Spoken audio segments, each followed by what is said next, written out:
It gives me great pleasure to chair and introduce this interesting panel today. This panel attempts to be forward looking. God knows there's a lot to keep us busy on a day to day, week to week basis with all the crises, conflicts, and collapses that we're seeing in the Middle East. But a lot of these are linked to long term trends. Many of these trends might get worse rather than better. How do we try to look at the future 10, 20 years down the road in an already turbulent Middle East? And how do we react to that in terms of building strategy and building policy? That's the logic of some of the efforts of some of the members of this panel who've done work on this. It is also certainly the logic of this panel itself. I'm going to briefly introduce our four panelists. Then they will each take up to 8, 9 minutes to make their opening remarks and explain their points of view. I will note that this panel is building on a number of publications that are already available. They are noted and the links are in online on the invitation. One is this study produced by the European Union Institute for Strategic Studies called Arab Futures, Three Scenarios for 2025. This was put together by a group which Dr. Gaub, Florence Gaub, helped lead of European and Middle Eastern thinkers and researchers who met several times and produced this very valuable report. Obviously, the National Intelligence Council has its own sort of future-looking reports that are also available online, and we have a member of that group with us today who I'll also introduce in a moment. And a scholar affiliated with the Middle East Institute, Ross Harrison, has a paper that's also available on our website proposing a strategy for dealing with long-term developments. Let me introduce our panel. As I mentioned, we have Dr. Florence Gaub with us. Florence is a senior analyst at the European Institute for Security Studies in Paris. She focuses on conflict and security in the Arab world, with a particular emphasis on Iraq, Syria, and Lebanon. She's done a lot of work on the Arab armies and Arab militaries. Previously, she was with the NATO Defense College. And as I mentioned, she helped lead the Arab Foresight Group, which produced the report that she will talk about today. And she will go first. She will be followed by Mr. Alan Pino. Alan is the National Intelligence Officer for the Near East at the National Intelligence Council. He has served there since 2005. From 2000 to 2005, he was the chief of the Arab Israeli group in the CIA's Office of Near Eastern and South Asian Analysis. He was also the chief of CIA Counterterrorism Analysis Group from 98 to 2000, so a long career looking at intelligence, looking at trends, trying to understand patterns in the region. Third will be Dr. Ross Harrison, who, as I mentioned, recently authored this report, Defying Gravity.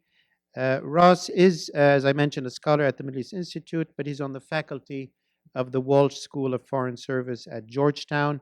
He also teaches Middle East politics at the University of Pittsburgh, and he is the author of an influential book called Strategic Thinking in 3D, a guide for national security, foreign policy, and business professionals. Then we are pleased and honored to have with us Mr. Denis Chaibi. Mr. Chaibi is the deputy head of the political section at the European Union delegation here in Washington. Previously, he served as the administrator for EU relations with India. He was also assistant European correspondent in the Commission Secretariat, focusing on the EU's common foreign policy and security policy. He's also taught at Brussels Free University, Yale University, Boston University, and other institutions of higher learning. Before opening the panel, I'd like to announce an upcoming event that MEI will be holding on June 5. This is a full-day symposium on social enterprise in Egypt, looking at startups in Egypt. This will be held in cooperation with an NGO called Rise Egypt, and we will be presenting several young Innovators in Education and Environmental Pursuits. This is Friday, June 5. It's at the SEIU building on Mass Ave. Registration is open on our website. Also, before beginning, if there's anybody, to fill up some of the front seats, this is not North Korea. We will not be monitoring or punishing anybody if they do fall asleep on the front row, but do fill up the seats as you can. Without further ado, let me give the floor to Florence for her presentation.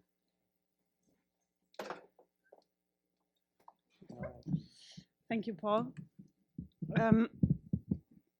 So, first of all, thank you, Paul and Wendy to the Middle East Institute to help us organize this event. As you can tell from the name of our institution, the European Union, we came a long way to be here. We're obviously not permanently based here. And once a year, the EUISS comes to Washington and engages with the local policymakers. And so on the sidelines of this, we thought maybe it's a good idea to present the latest brainchild, the Arab Futures Report. As Paul just said, this is not, it has my name on it, but this is not just my brainchild. We were a group of 10 people, 5 of which were Arabs and 5 Europeans.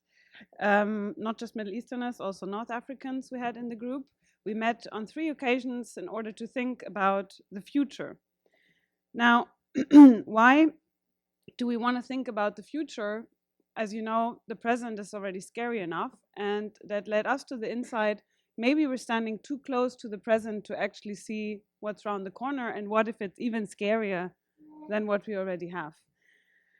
So we looked, first of all, at very different methods to think about the future. I'm an analyst, so I look at basically things that already exist. For me to think about things that do not exist yet was really the biggest challenge. And I'm particularly pleased that Mr. Pino is with us today, because we also looked obviously at how the National Intelligence Council thinks about the future. There are many different options and many different methods and different approaches, but at the end of the day, if you want to constructively think about the future, you have to just pick one method and stick to it. And what is the purpose of this? If you came here today thinking that I will tell you what's going to happen 10 years from now, because we decided to look at 2025 as a timeline, you'd be mistaken. Because if I'm really good with this report, most of the things written in it will not come true. And that is the tragedy of a really good foresighter. As Cassandra, you highlight, as the person on top of the Titanic, you ring the bell, make sure, caution, there's an iceberg ahead. If you're taken seriously, what you said will not come true. So if I'm really good at what I'm doing, most of what I'm saying here today will not come true. So we used all the data that there is. You'd be surprised how much there is out there, but it's not pooled centrally from the World Bank, from ILO, all the statistics that exist. Pulled them together to create the narrowest possibility space that we can think of. And by possibility space, I mean, I went into this project thinking, that's going to be fun. I'm just going to imagine what it's going to be like in 2025. There is an element of that, but really you have to be realistic and narrow down the things that are real and that you cannot change.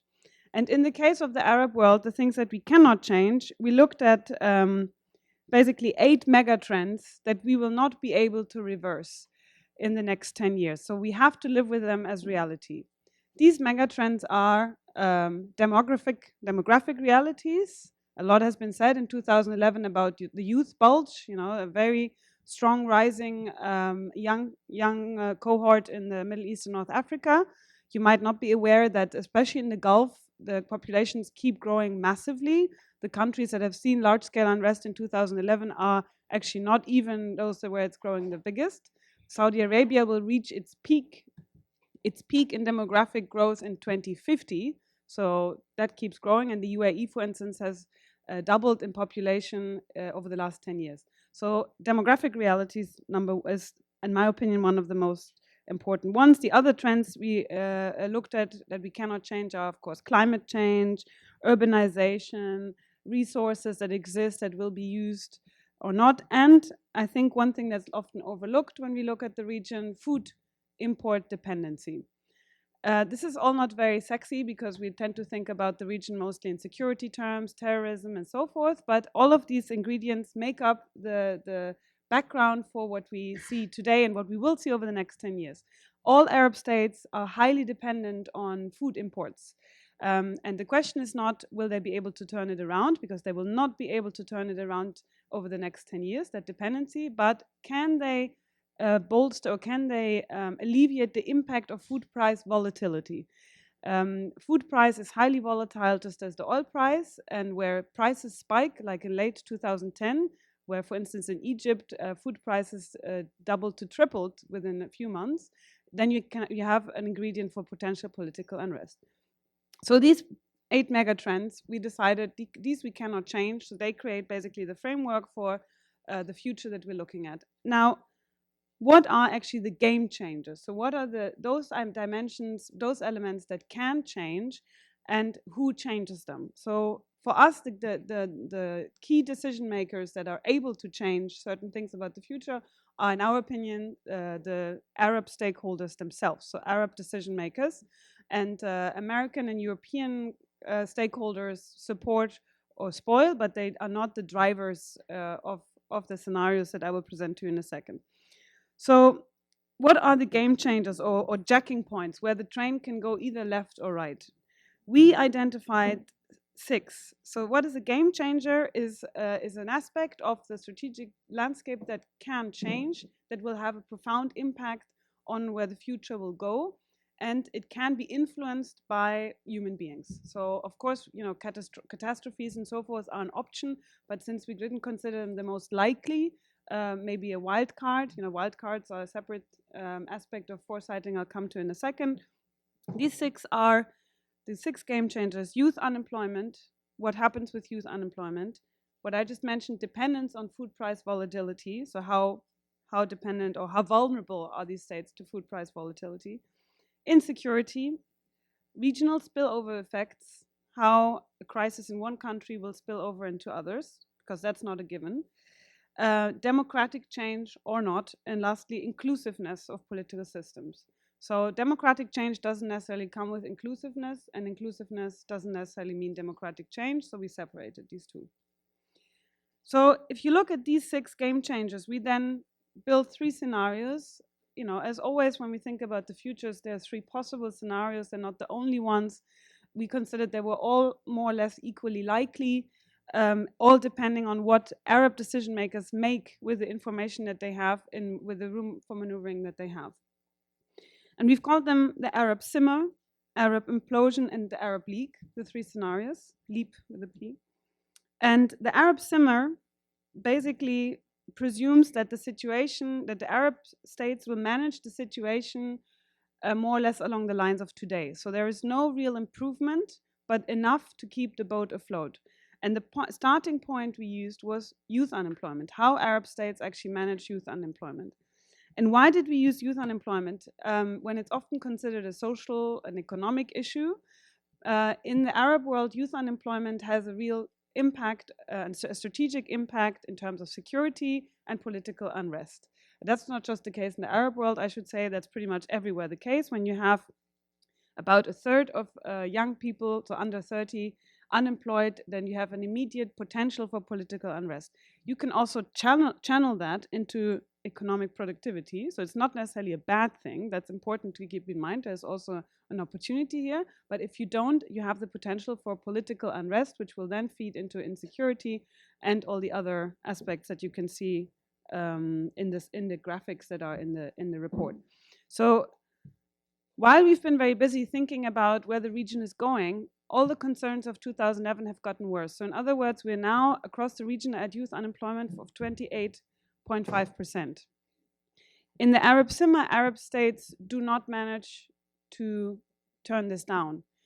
Because of the demographic reality, they do create more jobs, but Arab states have to create by 2020 80 million jobs to maintain the level of today. So when I say Arab simmer, it sounds like, yeah, they're not doing anything. They're doing something, but it's not enough to turn things around.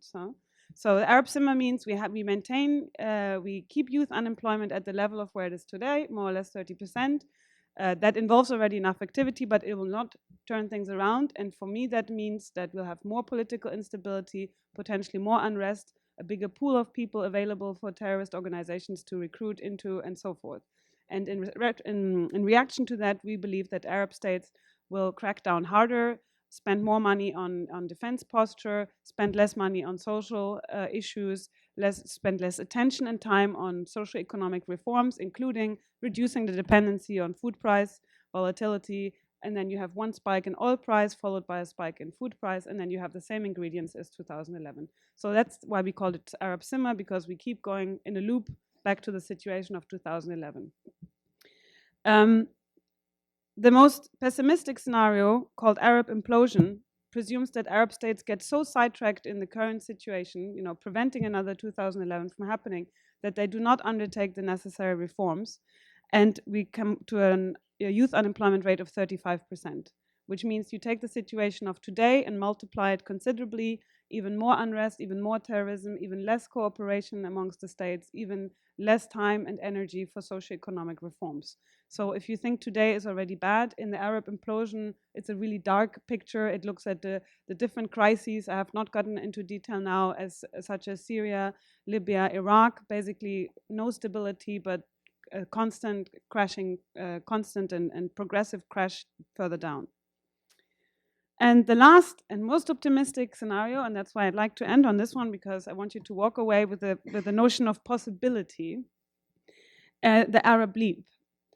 This is not a pie in the sky. There are studies done by the United Nations showing that, if you open Arab borders for more mobility, more economic integration, the labor markets in particular, as Europeans, maybe Americans as well, we tend to think of economic integration mainly in trade terms. In the Arab world, trade is not really the room where there's the most room for maneuvering, because the markets are not either redundant, they produce the same things, or they are in competition with each other. But where there is room for economic integration is labor movement. So according to this UN study done in Beirut, if you replace 20% of the non-Arab labor in the Gulf with Arab citizens, so let's say from Egypt, for instance, you open the borders progressively and you reduce transport costs, you can have an increase of GDP by 8% in the region. So it's important to keep that in mind, that there are things Arab decision makers can do, and they're doing it in part already. There's already, as you know, cooperation at the security level, not including all Arab states, but it is a step forward because this region needs more integration at all levels, not less. So if in this scenario, Arab decision makers take all these wise decisions and reduce youth unemployment, manage to channel this large cohort of young people into a new and booming and innovating economy, that has, of course, knock-off effects on the other areas that I just mentioned, meaning higher GDP, higher income, a higher revenue, which will then provide the backdrop for more reform and so forth. At the security level, we thought that there can be benefits from Arab states cooperating in security terms, decrease of distrust, and potentially more, a first step for more cooperation on other issues, ranging from, as I said, opening the labor markets and so forth. So that possibility does exist, but what needs to happen for that is decision makers have to take the necessary steps, have to not stop fighting insecurity, because that's not an option, but not get lost in this fight and forget the other reforms that need to be undertaken. Otherwise, I'm afraid it's a very gloomy picture. A last word on wild cards. Wild cards are single events that have a disproportionate impact on the overall course of events. So you'll find at the end of the report a list of potential wild cards, including, let's say, the House of Saud falls. We don't expect it, but it might happen. That would have serious impacts on the region as a whole. You cannot really predict such wildcards, but you can mentally prepare yourself. And this is actually what this report is all about, or what future thinking does in general, is not so much being accurate about the future, but stimulate thinking about the future and how we can be better prepared for it. So I'll stop on that, I'll end on that note, and I'm happy to hear your thoughts and comments about the future.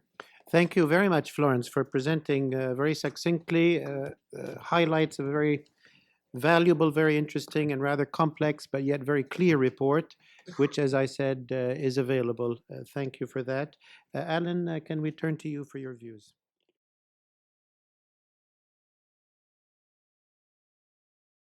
Those are very valuable. Thank you for that, Alan. Ross, can we turn to you for your views?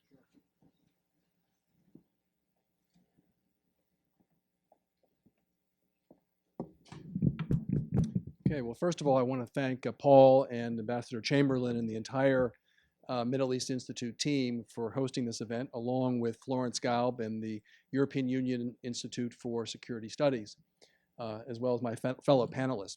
You know, it wouldn't be an unfair characterization to say that an optimistic Middle East analyst is also a delusional analyst. I say that partially tongue-in-cheek. But it's not easy to be an optimist today. We heard about some of the trends in the region that are going to beset the region in the years to come as we lead between now and head towards 2025. Youth unemployment, high levels of youth empowerment, desertification, water issues. All of these trends are going to put increased pressure on states in the region. Now, in my work, what I've done is I've basically have argued that the most pernicious trend, the most difficult trend, is not so much these individual megatrends, but the convergence of these trends, which will converge to create an acceleration in the rate of political, social, and economic change. In other words, as we head towards 2025, the speed of history is going to increase. History is going to increase faster. What does that mean? That means that the regimes that are already under stress today, for some of the reasons that have been mentioned, these regimes are going to become under even greater stress, something they can ill afford. They're likely to have greater challenges in terms of either creating or maintaining legitimacy. They're going to have to deal with social unrest, likely to have to deal with social unrest, and likely to have to deal with increased political and economic challenges going forward. So this augurs pretty poorly in terms of any kind of regional cooperation, something that I would argue is going to be needed to get to Florence's Great Leap.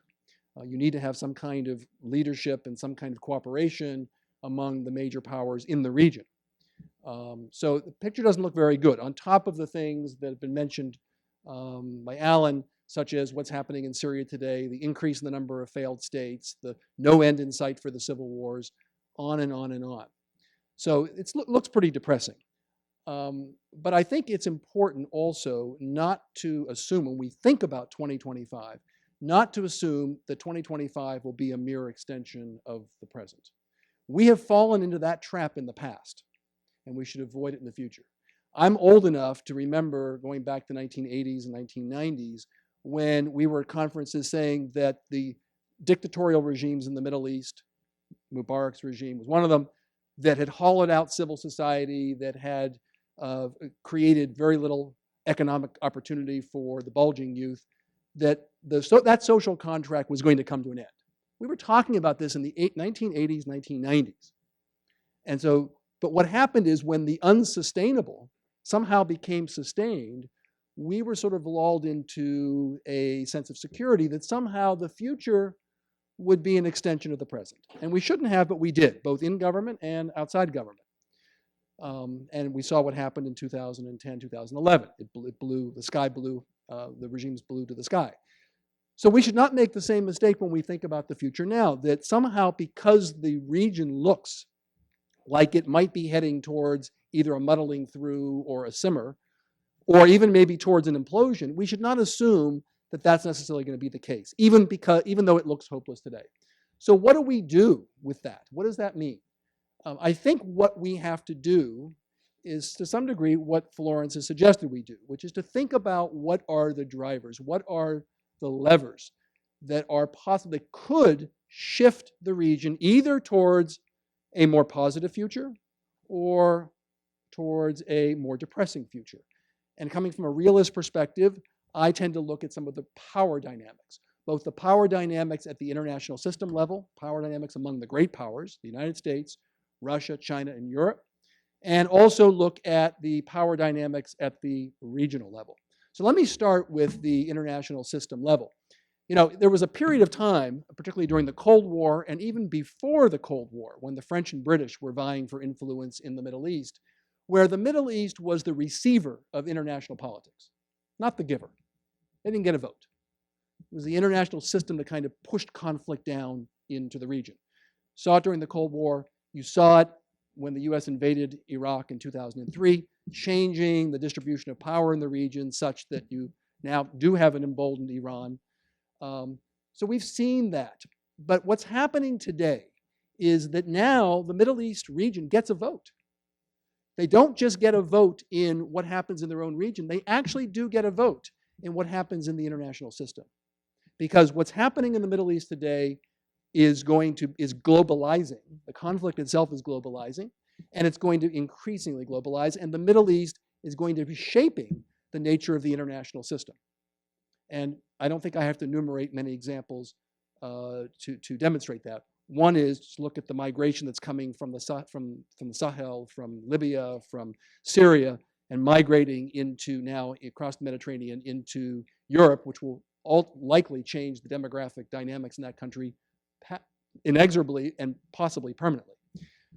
Terrorist attacks in Sydney, Paris, Copenhagen, and we can go on and describe how the region today, the conflict in the region today, is becoming globalized. So what does that mean? Well, it means that the great game, to many degrees, is over. The great game of the international powers somehow getting involved in the conflict to get on one side or the other, either jockey for their own position, to their own benefit, or to the benefit of their stakeholders in the region. That game doesn't work anymore. It's no longer a zero-sum game because there aren't any winners.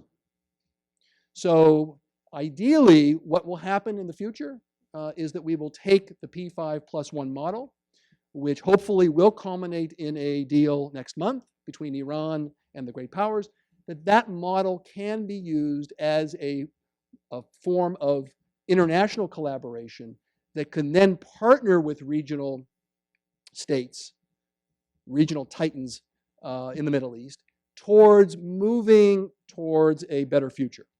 You know, it's interesting. The Middle East is still, even though they get a vote in the international system and they have a vote, their actions matter in their own region, they're very sensitive to signals from the international system. Very sensitive. If we don't do something, we get a response. And if we do something, we get a response. So don't underestimate the effect of some greater unity among the great powers, what effect that could have, not maybe immediately, but as we transition towards 2025, what effect that could have in terms of regional cooperation. So that's the international system level. The great game is over, and the international system has to change its behavior if we expect the region itself to change behavior.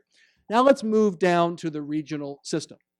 You know, we all lament the fact that we can't predict what's going to happen next Tuesday, let alone happen in 2025, right? I mean, we don't know what's going to happen with Ramadi, Palmyra, Raqqa. We don't know what's going to happen in any of the civil wars. There's no predictability. The visibility is quite lacking. But paradoxically or counterintuitively, those same unpredictable outcomes, when we take our gaze to the regional level, those outcomes are creating a very predictable change in the distribution of power in the regional level. With the civil wars that we have in Syria and Iraq, Libya and Yemen, and with the hollowing out of the Arab world, it's hopefully just temporary, but right now is a fact. With that hollowing out, you see on the periphery 4 reasonably stable states. You see Iran, you see Saudi Arabia, you see Turkey, and you see Egypt. All with their own sets of problems. Egypt is obviously very fragile. But these are the 4 states that have the ability to shape the future. Now, what does that mean? That means that they are the fulcrum. Their tendency to either, or propensity to either cooperate or to continue their rivalrous path, their behavior can determine whether we get a Great Leap or whether we get an Arab implosion, or whether we get a regional implosion. So it's important when we're thinking about strategy that we focus on those 4 powers in terms of their ability to shape the future. One of the things that I mentioned in my paper that both the international powers and the regional powers should be thinking about now is some kind of regional security framework. Now you can say, well, that's pie in the sky, because as we have a deepening of the rivalry between Saudi Arabia and Iran. How can we ever expect them to work in any kind of cooperative framework? Well, first of all, if you talk about a security framework, you're not talking just about political or traditional security. We're talking about economic security, social security, food security.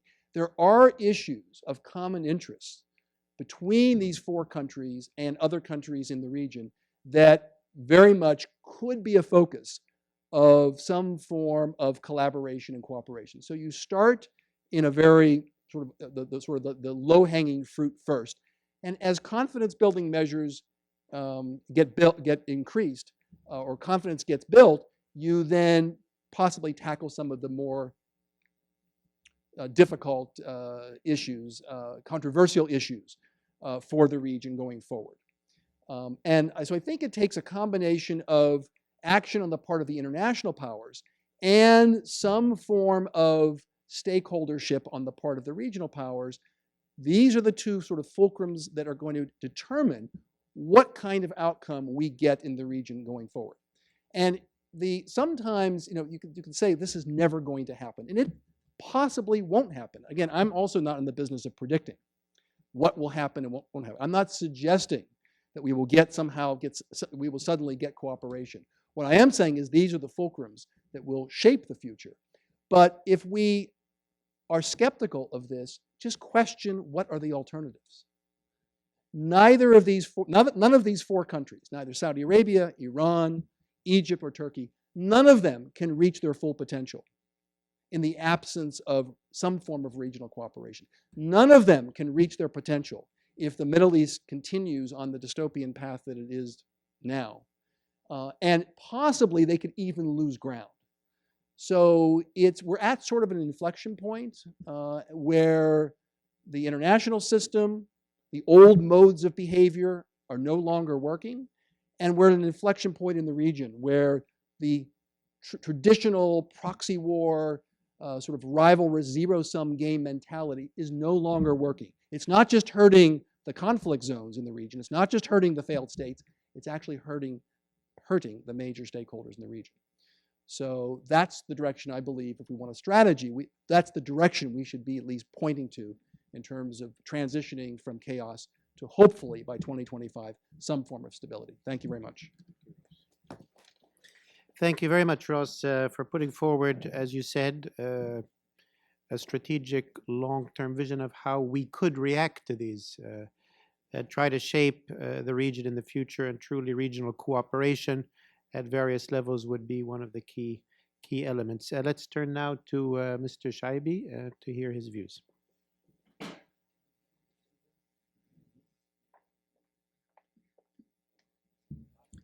Thank you, and thank you to the Middle East Institute to allow a bureaucrat to give the bureaucratic thing. So this is the part where you can sleep before asking the questions.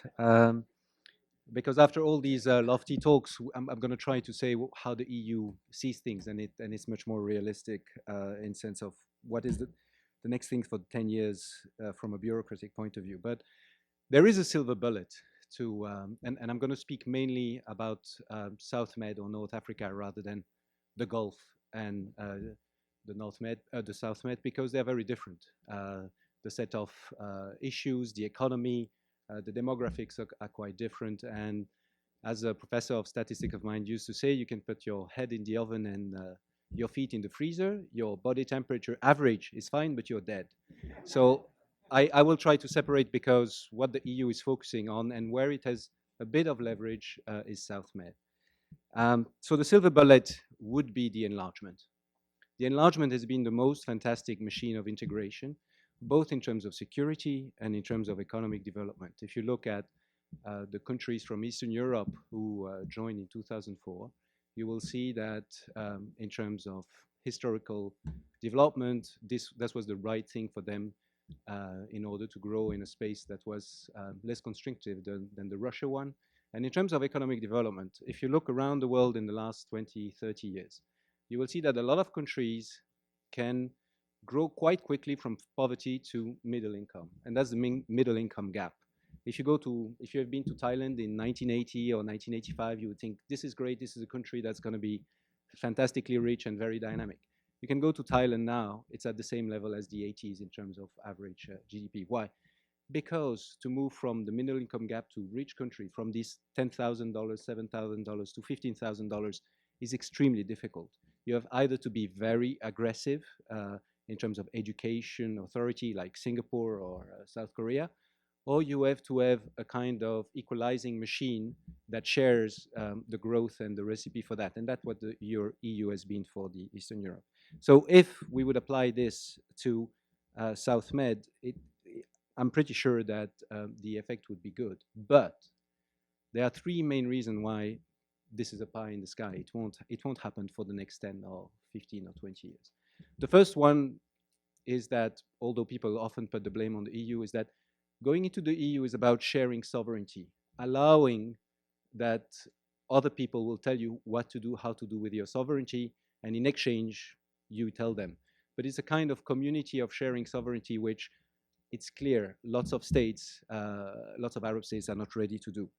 Then in the EU, it's clear, after moving from 14 to 28 member states in a few years, at the same time with a globalization and with economic changes that imply readjustment, there is an identity crisis, and there's no appetite for further enlarging the union, or very limited. And the third reason, which is correlated to that, is that the integration of Muslim immigrants into Europe has not worked very well, or at least that's the perception. And I think Chancellor Merkel made it very clear when she said multiculturalism didn't work or hasn't worked yet. So it's very difficult to imagine that enlargement will happen with the Arab countries of the South Mediterranean in the years to come. So what has the EU done in front of this impossibility? They have devised another bureaucratic instrument, which is called the European Neighborhood Policy. So it started in 2004 with great slogans, everything but the institutions, and then during the Arab Spring, the 3M, mobility, market, and money.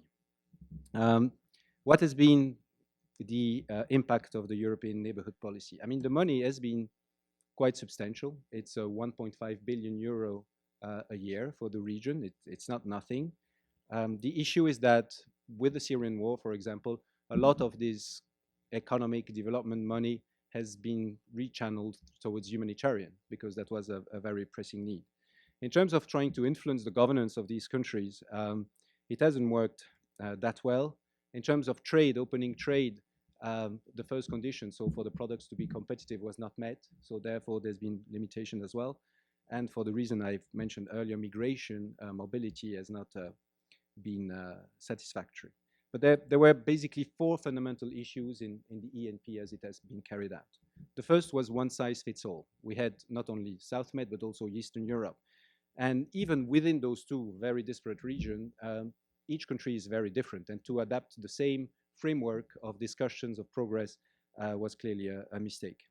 The second thing is that in terms of incentives, the EU didn't think hard about the incentive, because if you don't put the enlargement as incentive, it's very hard for the people to reform their society internally. And within each country, there are different expectations about the incentives. Once there's a clear realization that there's no enlargement, some want just a market access, some want more technical assistance. So the incentives and the expectations were very different and not taken into account enough. The European Neighborhood Policy was very Eurocentric in the sense that it didn't look at all the actors in the region that could have an impact. And also it was Eurocentric in the sense that it was designed for a long-term view in a stable framework. And if something hasn't been stable in the last 5-6 years, it's the Middle East. So now, having realized that, and for the next slice of money, which will be increased, there's a review of the ENP, the European Neighborhood Policy, which starts with a consultation. So the consultation is ongoing. The first results will be known at the end of the month of June and then be endorsed by the Commission in the fall. So the four main principles for this review, and basically the drivers for the future seen from the EU, is first differentiation. Each country will have a differentiated neighborhood policy in the sense that it will be much more tailor-made and looking at each characteristics of the countries concerned. The second thing, it will be much more about focused on common interest. And that's a fundamental evolution. Rather than to say we are all for peace and sound like Miss World, what we are doing is focusing on what we can deliver together in terms of common interest. The third thing is the flexibility of instruments. The money has to be adaptable in a much more nimble way and be put in more relevant categories. And then the fourth thing is to ask the recipient of the money to own the process and make it more visible. So if I want to translate these four technocratic categories in something that is more akin to the previous speakers, the first two things, differentiation and focus on common interest, is about politics and security. And there's a very intense debate at the moment in the EU. It's taking shape under this Libyan issue and migration, but there's a fundamental, much more fundamental things. The EU is a normative power that has always projected its values and say, all values are good and people will come around to it. And now, with the instability in the Middle East, they are discussing what are our interests, not only our values, but our interests. And that means that in terms of governance, the debate may shift, and that's one of a long-term evolution, from generally democratic governance to security. What can we do for security to preserve our security as EU? And it's a very delicate debate, but I think that you will see Europe discussing much more security in the near future. It is directly linked to the US because contrary to disengagement, I think that there's a US realignment in the region. The US has been in the region since the 50s for obvious reason, oil, security of Israel, rivalry with Soviet Union. These three big drivers have changed fundamentally, but that doesn't mean that the US is away. There's still 35,000 men, a number of boats, bases in Bahrain, Qatar, and many other countries, Kuwait, in the region. The US is there, but before it was the first provider of security, now it's the last resort provider. And how do we do this bridging before the first troubles and the last provider, the provider of security in last resort? This is something that the EU has to do.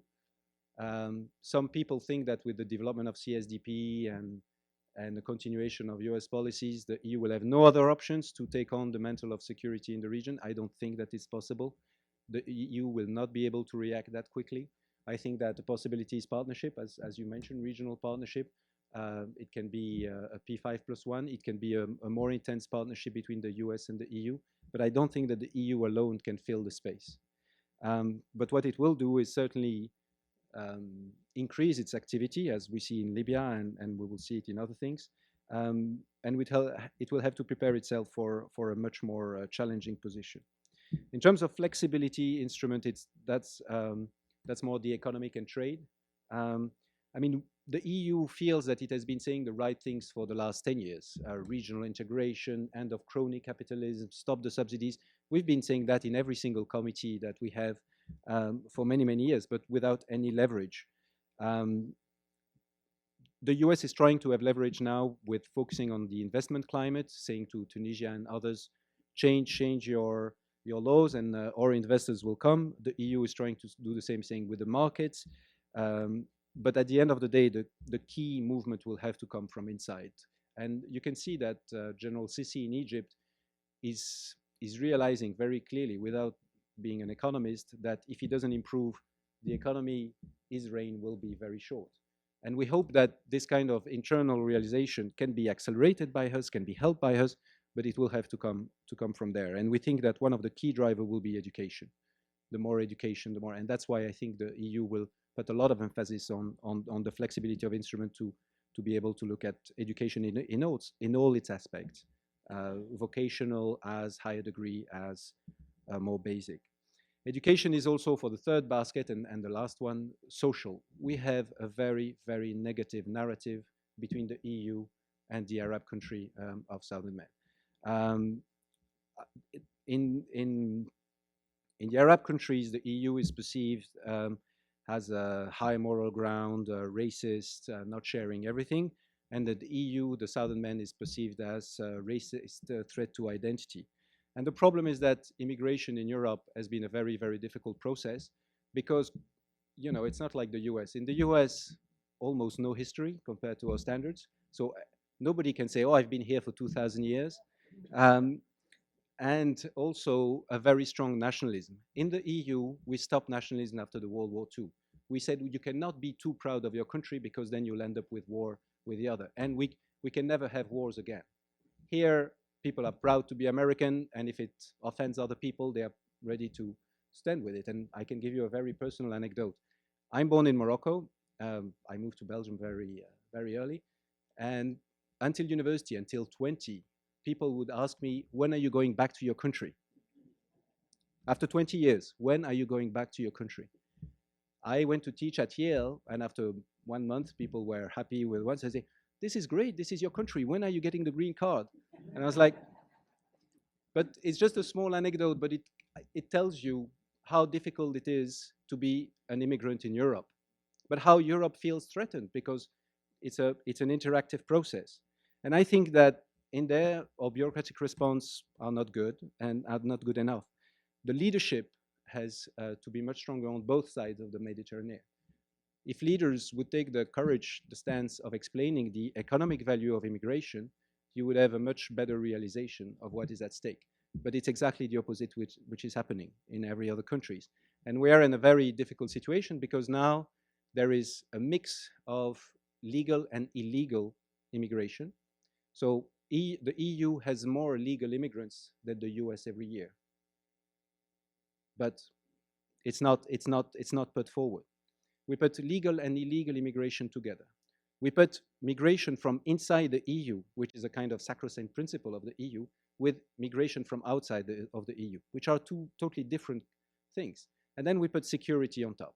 If you see the headlines this morning, it's about a Moroccan who participated in the Tunisian attacks in the museum, who was caught in Italy and went back to Tunisia with a boat of immigrants and came back also with asylum refugees.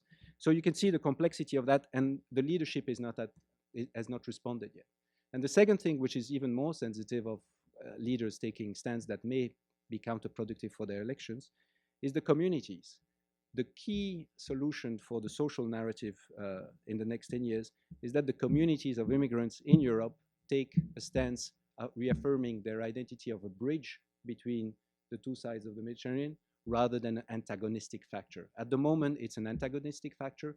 When you have attacks or things in Europe, you see a lot of protest, but you don't see a protest from the immigrant communities against this incarnation. And this has to change. And these communities will have to assume that role. I think that the key element at the end of the day will be when you will have one European leader in one country who doesn't come from another European country, but who comes from the South Med. And that will change the perception. But until then, it's going to be very difficult. Thank you very much. Thank you, Mr. Chaibi, and thank all the panelists for their very rich presentations. We have about 15 minutes for Q&A, so I'm going to turn it directly to the audience for questions, short questions. Let me start with the gentleman here. Just briefly say your name and a brief intervention question. Thank you very much. Michael Kurtzig, who worked on agriculture in the Middle East. I'm sorry I came late. I mean, finding a parking space in the rain here is very difficult.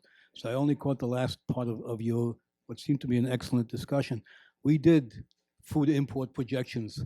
We did production projections, et cetera, and I think we found, and I'm thinking back 20 years, maybe different now, the Middle East can't feed itself, will never be able to feed itself, and I think you mentioned the demographic situation also. The other part is, from a recent discussion, I heard Iran is running out of water. It will not have enough water in 30 years to feed its people. When I was in Jordan in 1995, I heard from the Minister of Water, who said to me, the per capita availability of water in Jordan is 2 gallons a day. In other words, 2 flushes of the American toilet. How do you see the future? The other part is, of course, Israel has found a solution to the water. Not a perfect solution, but recycling and, of course, using brackish water and using desalinated water and being able to reduce the price of converting water into potable water. So how, I mean, I don't know exactly what the question is, but this place will never be able to feed itself, and I wanted to see how you see it. Thank you. Thank you. Do take note of the questions. We'll take a few more. The lady all the way in the back.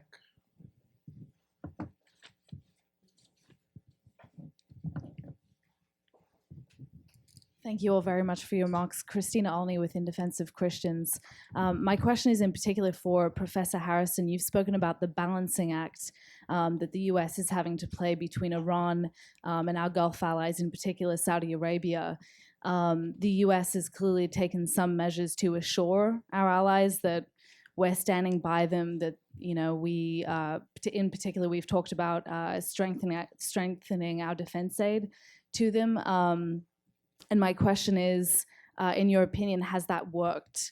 Have we given them a sufficient reassurance that they're going to have the security protection that they need from us? And my second question is, what are the prospects for a greater regional strategy, a more coordinated strategy against ISIS? Some scholars say that if the US hadn't kind of taken the lead in launching the airstrikes against ISIS, that our partners would have stepped up in a greater way. Is that your assessment of that? Thank you. Gentleman there in the back. Lawrence Freeman from the Africa Desk, EIR Magazine.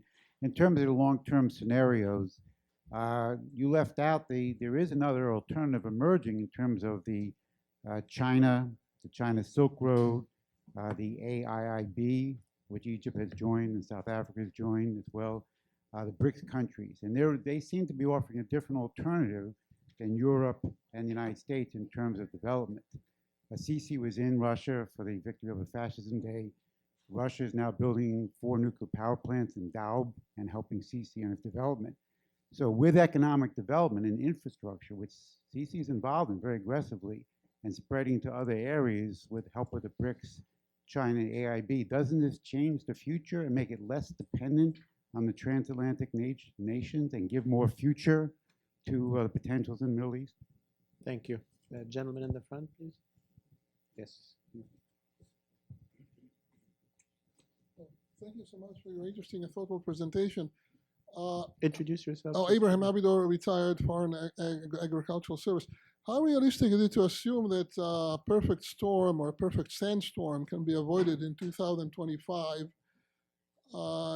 given the fact that history clearly points out that the region has been very hostile to any foreign intervention? For whatever reason, the Salah ad-Din defeated the Crusaders 1,000 years ago. Napoleon retreated from the Middle East 200 years ago. The FLN ousted the French in 1962, and so on and so on. Every intervention in a region, for whatever reason, security, seems to have failed, and fraught with nationalism and religious strife and hostility and whatever. So it seemed like there's only a limited amount of pressure and help that the foreign powers can actually provide the region. And the region itself does not get along with each other. The countries do not get along with each other. So how realistic it is to assume that the situation will markedly improve by 2025? Thank you. Thank you. Let's get a last question for this round from right here. And go back to our panel. Yes, this is Thomas Korgis. I'm from At-Tahrir, Egyptian daily newspaper. And my question is regarding if we converse it, instead of saying all politics is local, we can say all local is politics. We can say that we discuss all these factors, but there are 2 factors shaping a lot in the last 20, 50 years of the history which is one is the Israel and the other is political Islam. How do you think those 2 factors are going to play a role in what's going on, especially in the last 10 years? We are talking about political Islam as a mean to take care of the extremists by moderate Muslims or Islamists. Thank you. Pick any parts of those questions or remarks. I'm going to go in reverse order and start with Denis. Any parts you want to comment on? No, or there not? There was none for the EU. Okay. EU is safe. Ross, I don't think you're. I'm not going to take the toilet one. The water, 2 flushes. I think I'll leave that maybe.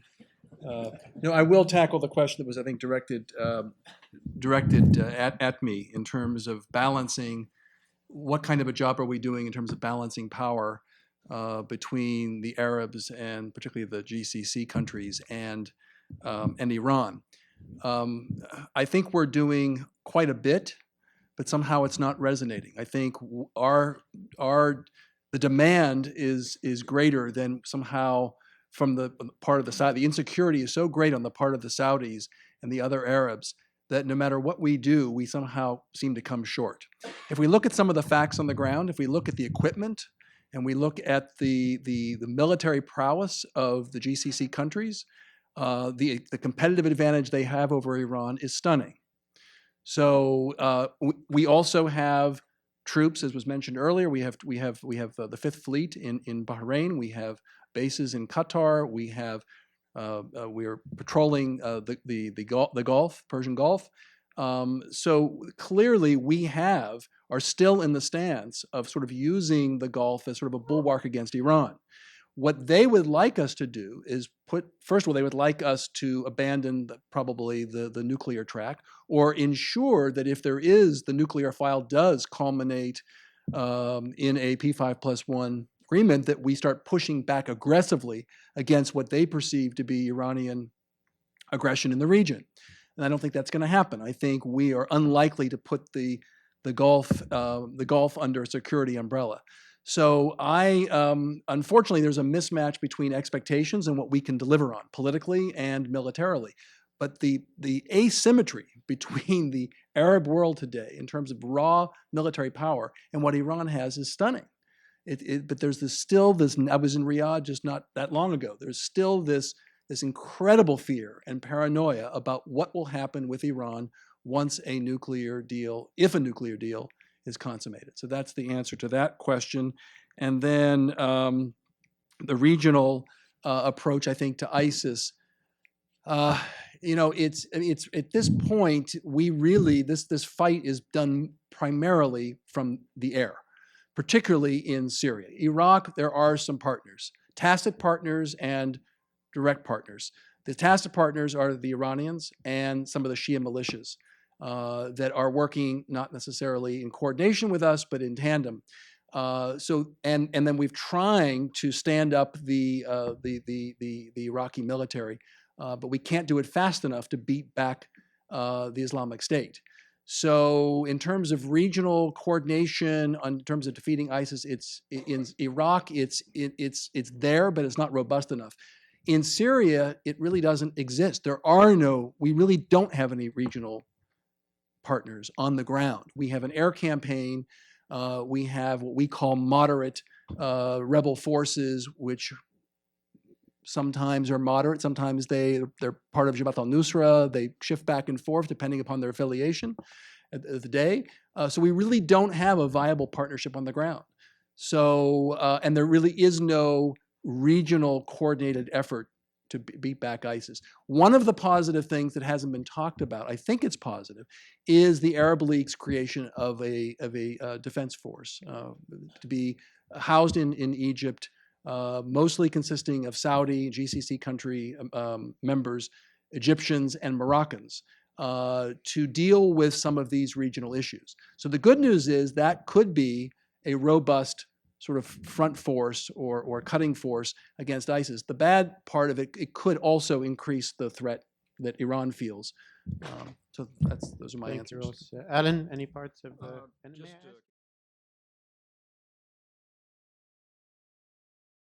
Thank you, Alan. Florence? Yeah, on food, I think we have to keep in mind that the region was able to feed itself at some point. I mean, 20 to 30 years ago, Algeria exported cereal to Europe. The problem is not that they are no longer able. The problem is that their populations have grown so much. And if you extrapolate that to the Gulf, you'll find that the Gulf states, because of their growing populations, will actually use their oil much more for national consumption rather than for export. So it doesn't matter really what the product is. If you have a growing population that will start tapping into that, you have a problem. On water, I mean, you know that the region is already very arid, has problems with water already. Climate change over the next 10, 15 years will exacerbate that. We expect up to, well, 2 degrees of Celsius. Don't know how to translate that into Fahrenheit. But anyway, let's say strategically important increase in temperature will mean that you have even less water, even more aridity, even more problems with agricultural production, and so forth. So we didn't see water as a cause for war. Some people believe that it will be, but it will definitely press on the existing vulnerable points. And you know that Egypt and Ethiopia have had an issue already over the Nile. So that plays all into it. So an already highly tense environment, water shortages can definitely press on these points. States like the Gulf states, states that use water for tourism purposes, in other words, that can use the water for something that will give them other returns, have, of course, the option of desalinification or desalination. Yes, thank you. So, but for other states like Jordan, that's not an option. So, amongst all the things that need to be done, that's definitely right up there. On China and Russia and other players, I think Ross said it. The region is moving, and I think we need to understand that, from what I call an object of international relations to being a subject, so becoming a player. So it's not just that the US and Europe are being replaced by China and Russia, because the problems that the states need to address remain the same, and neither China nor Russia want an unstable region. China is engaging with the region mainly for the oil. The Chinese don't want instability, of course. Who does? And they will not. They're pretty risk averse, so they will not engage with the region that they see too unstable to actually ensure the oil output. Yes, I think who's more important than Russia? Russia is important at the international level, but what's more important is actually the inner regional players. And if you look at the money that the Gulf states were able to give Egypt, like this, is actually more than the European Union spends on the whole region for a whole year. So we're being outbid. We have to stop thinking that our money makes the difference. Maybe our know-how makes a difference. Maybe still also a little bit of normative power that Denis mentioned.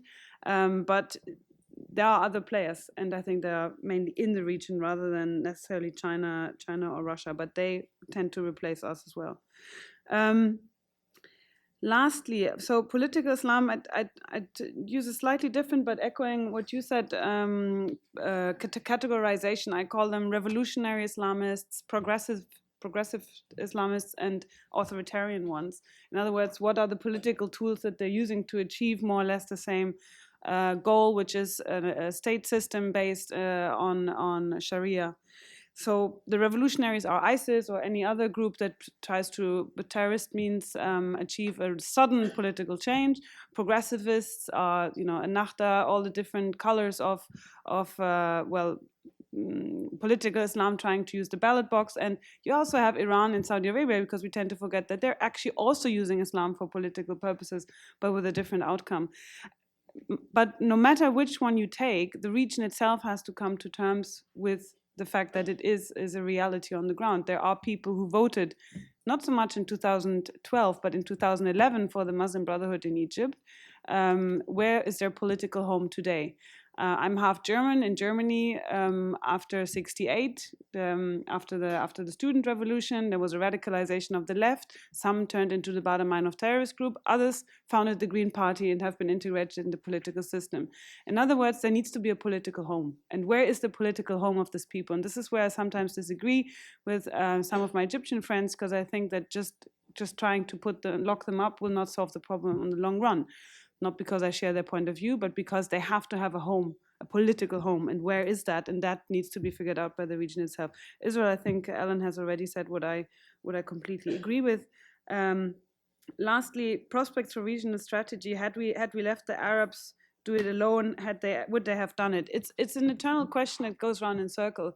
In 2011, I was still working in NATO. Right before the intervention against Libya started, we had a meeting with several officers from Arab countries. They were all in favor of a NATO intervention.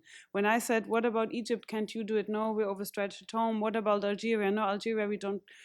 Constitutionally, our forces cannot go abroad, and so forth. So there was also a pushback from the region itself to not want that responsibility. I think it's a mistake, and here I agree with you, to constantly respond to that call. If there are Arab problems, they need Arab answers and Arab solutions. And I think what we're seeing right now, you just mentioned it, yes, you can see it with a bit of concern, this formation of an Arab standing force, or well, Arab NATO, if you want. But overall, more cooperation, I think, is actually always for the better, I hope. These debates certainly will go on, but our time is up. I want to first thank the European Union Institute for Security Studies for its support and cooperation in holding this panel. The Middle East Institute and the institute based in Paris have cooperated on this. Last year, we cooperated on a very successful meeting on U.S.-European policy towards the Middle East. I look forward certainly to more cooperation.